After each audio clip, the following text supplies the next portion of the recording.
जोसेफকে একটি দামি নানা বর্ণের পোশাক তৈরি করে দিয়েছিল, আর সেই জন্যই সে দাদাদের কাছে হিংসার কারণ হয়ে দাঁড়ালো। আর সেই হিংসুক দাদাদের কাছে এসেছে জোসেফ তার স্বপ্নের কথা বলতে। ওমা, জোসেফ যখন দাদাদের কাছে স্বপ্নের কথা বলতে গেছে, সকালবেলা ঘুম থেকে উঠে দেখছে যে দাদারা কেউ বাড়িতে নেই।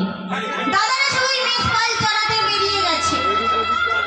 তাই জোসেফ কি করছে, দেখছে যে দাদারা বেরিয়েছে সবে, তাই সে বাড়ি থেকে ডেকে ডেকে যাচ্ছে, দাদা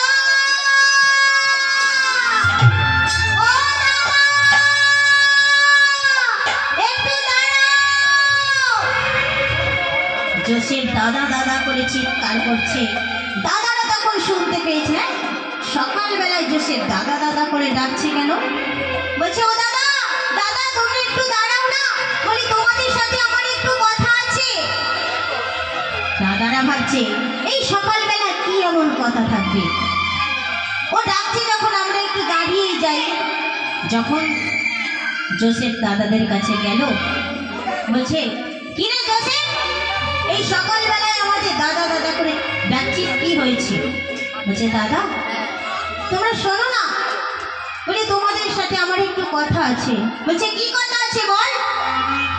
বলছে, দাদা আজকে রাতে না আমি একটা স্বপ্ন দেখেছি, আর সেই স্বপ্নের কথা আমি তোমাদের কাছে বলতে এসেছি। দাদা তোমরা একটু দয়া করে মন দিয়ে শোনো।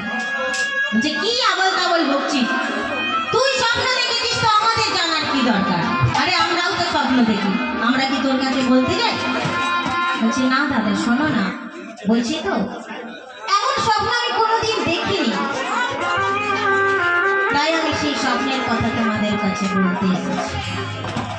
আচ্ছা বেশ, তা বল দেখি তুই কি স্বপ্ন দেখেছিস? বলছে, দাদা আমি স্বপ্নে কি দেখেছি জানো? বলছে, বল না কি দেখেছিস? বলছে, দ্বাদশ ভাই শস্য ক্ষেত্রে